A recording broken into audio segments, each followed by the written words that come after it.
hanggang sa pagtanda natin.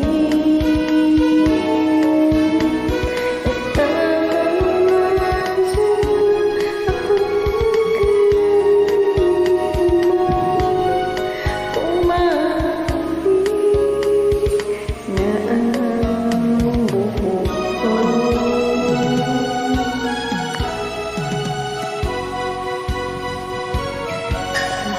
Ang tiwala ay hindi basta-basta ibinibigayan. Kaya para sa akin, kapag may taong nagtiwala sa'yo, do your very best to protect that trust na binigay sa'yo. Imagine mo, hindi lahat ng tao pinagkatiwalaan yan. Tapos sa'yo nagtiwala, ingatan mo. Wag na wag kang gagawa ng aksyon na pwedeng masira ang tiwala na binigay sa'yo. Para sa akin, ang tiwala ay ginto, higit na mas mahalaga kesa pera. Kaya kapag ibinigay sa'yo, make it sure na ingatan mo.